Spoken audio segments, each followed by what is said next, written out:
La vida de Jenny con su suegra, Marlene, era una constante batalla de voluntades, especialmente cuando se trataba de Emma, su única hija. Marlene tenía esa habilidad, esa astucia para deslizar comparaciones que cortaban más profundo que un cuchillo de cocina. Un día, mientras recogían a Emma de la escuela, Marlene no pudo resistirse. Mira a Tommy, primer lugar en su clase de matemáticas. Emma, querida, ¿por qué no puedes ser más como tu primo?, dijo Marlene, con una sonrisa que no llegaba a sus ojos. Jenny, que conducía, apretó el volante hasta que sus nudillos se volvieron blancos. Mamá, cada niño tiene su propio ritmo, respondió con paciencia forzada. Emma, sentada en el asiento trasero, susurró con voz temblorosa, lo siento, mamá. No tienes que disculparte, cariño. Eres perfecta tal y como eres, dijo Jenny, enviando una mirada tranquilizadora a través del espejo retrovisor. Esa noche, Jenny encontró a Emma en su habitación, sus pequeñas manos sosteniendo una foto de ella y Tommy. Mamá, ¿abuela me querrá más si soy como Tommy?, preguntó Emma, sus ojos verdes anegados en tristeza. Jenny se sentó junto a ella y la abrazó. Tu abuela te quiere a su manera, pero yo te amo exactamente por quien eres. Eres única, Emma, y eso es maravilloso. Las palabras de Jenny envolvieron a Emma como una manta cálida, protegiéndola de las frías comparaciones de Marlene. Pero Jenny sabía que las palabras de Marlene eran como gotas de agua en una piedra, con el tiempo, dejaban su marca. Ella tenía que ser el escudo de Emma, su fuente de verdad y amor. El invierno había extendido su fría manta sobre la ciudad, cubriendo las calles con nieve y decorando los aleros de las casas con hielo. Fue en una tarde especialmente gélida cuando Marlene llamó a Jenny con una propuesta inesperada.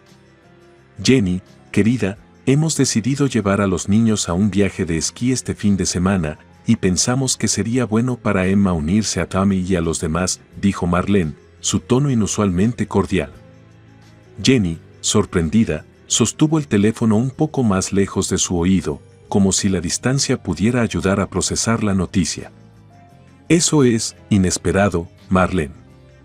No estoy segura de que sea una buena idea, respondió, pensativa. Oh, vamos.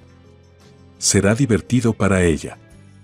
Además, Tommy estará encantado de tener a su prima allí, insistió Marlene.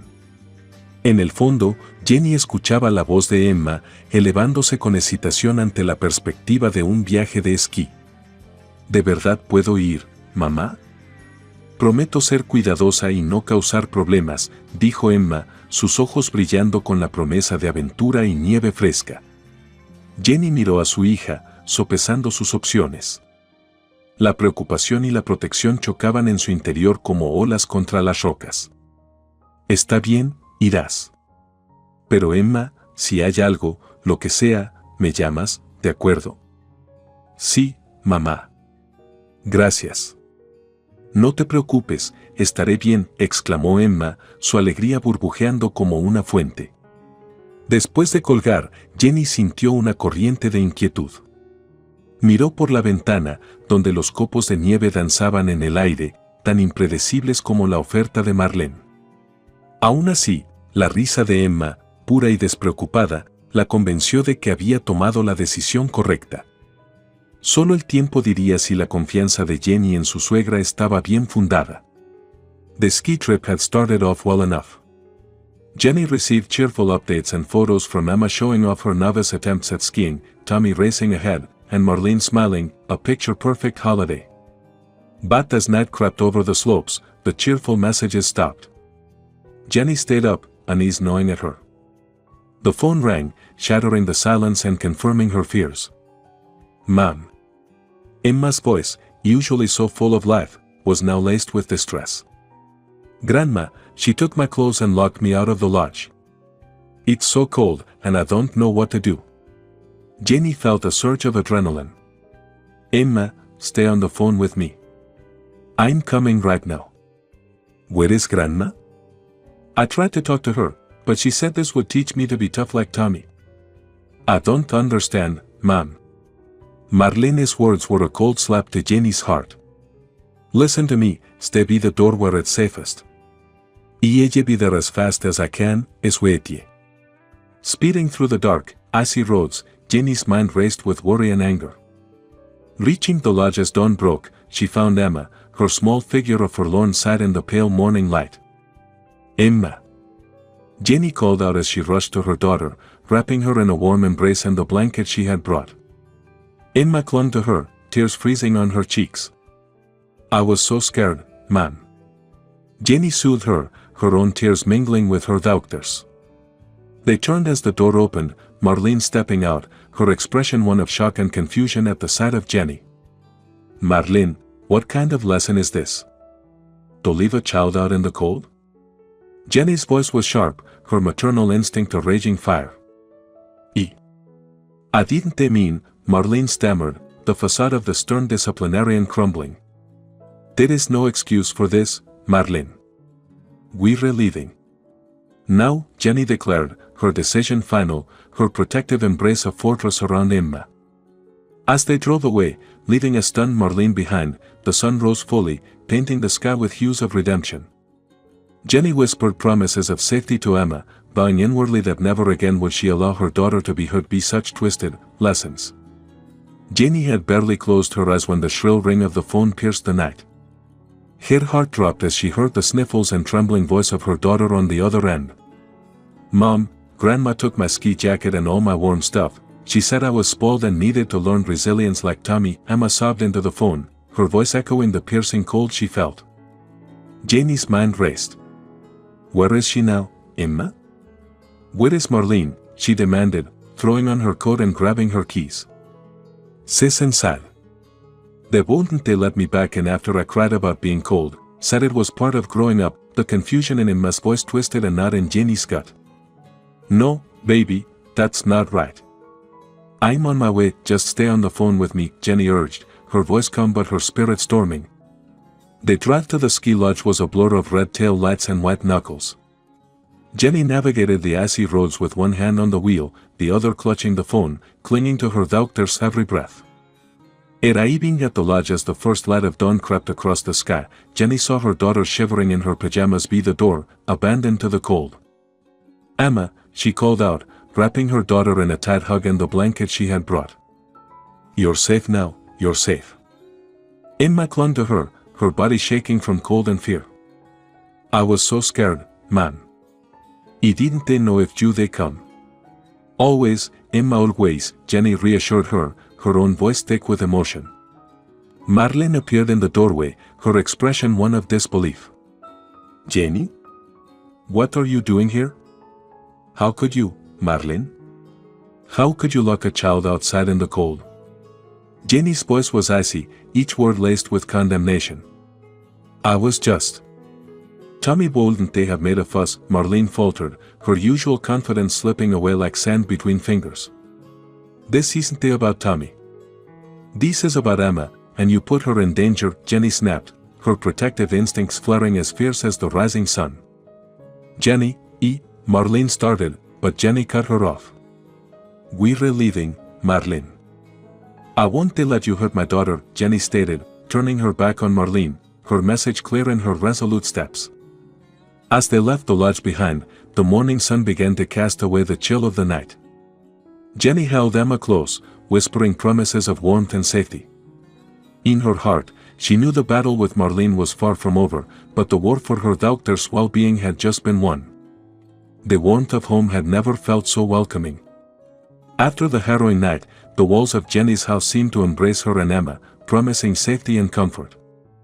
Jenny ushered Emma into the living room, where the fireplace crackled a welcoming dance of flames. Sit down, suegra. Let me get you something warm, Jenny said, peeling the damp pajamas off Emma and wrapping her in a thick, plush robe. Emma, still sniffling, curled up on the couch, her small hands extended toward the fire. Man, I was really scared. Why did Grandma do that? Jenny busied herself in the kitchen, the clink of the mug and the whoosh of the boiling kettle a necessary distraction as she collected her thoughts. Some people have strange ways of showing they care, baby. Grandma, she just lost her way this time, Jenny replied, choosing her words with care as she prepared a hot cocoa, rich with chocolate and a dollop of whipped cream on top. Carrying the steaming mug to Emma, Jenny offered a comforting smile. Here, this will warm you up.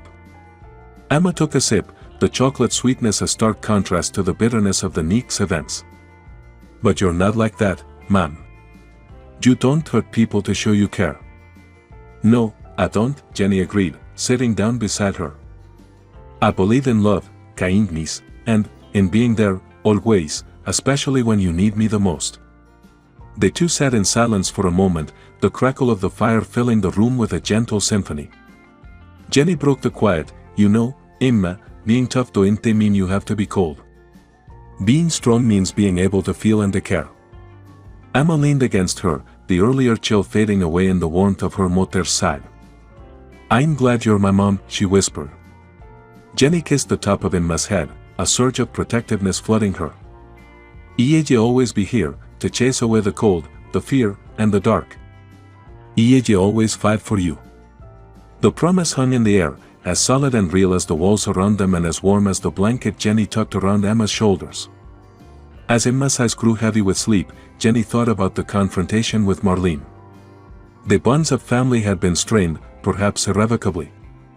But as she watched over her daughter, Jenny knew the truth of her own heart. She would weather any storm for Emma. The warmth of their little family was enough to fend off any chill, any harsh word, any locked door. The house had returned to its quiet routine, the chaos of the ski trip becoming a distant, if unpleasant, memory. Yet the echo of that next fear still lingered in the corners, a ghostly presence that neither Jenny nor Emma could completely shake off. Weeks later, as they sat together, an unexpected knock rapped sharply at the front door. Emma tensed, her drawing forgotten. Is it Grandma? She asked, a shadow crossing her small face. Jenny's protective instinct surged. Stay here. I'll handle it, she assured, squeezing Emma's shoulder before standing up to answer. Opening the door revealed Marlene, standing on the porch, wringing her hands nervously. Jenny, may I come in? She asked, her voice lacking its usual authoritative timbre.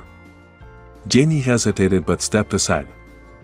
Yes, but Emma stays with me. As Marlene entered, she looked around, taking in the cozy normalcy of the home she'd nearly torn apart. Ebe come to apologize, properly this time, she began, her eyes not meeting Jenny's. Jenny crossed her arms, her stance firm. An apology won't erase that night, Marlene. I know, and I'll regret what I did for the rest of my life, Marlene confessed, her hands trembling slightly. I've been doing some thinking, a lot of it. Going to therapy. I was wrong, Jenny. So very wrong. Emma peeked around the corner, her curiosity piqued by the sound of her grandmother's remorse. Jenny nodded her over, and Emma approached slowly, like a wary kitten. Grandma? Emma's voice was soft, uncertain. Marlene turned to her granddaughter, the sight of the little girl she did wrong seemingly stripping away any remaining pretense. Emma, my sweet girl, I am so sorry for what I did. I was trying to be strong, but I was just scared. Scared of being alone, of not being needed. Emma looked up at Jenny, searching her mother's face for guidance. Jenny offered a small, forgiving smile and a subtle nod. It's okay, Grandma. Mom said that being strong is also being nice, Emma said, her voice stronger than it had been weeks before. Jenny watched the exchange, a bittersweet feeling blooming in her chest. We can try to start over, Marlene. Slowly. For Emma's sake. Marlene nodded, the relief evident in her posture. Thank you, Jenny. Thank you, Emma. As Marlene left that day, the weight on the house lifted, just a fraction, but enough to let in a little more light. Jenny and Emma settled back into their seats, the drawing resumed, and the conversation turned to lighter topics.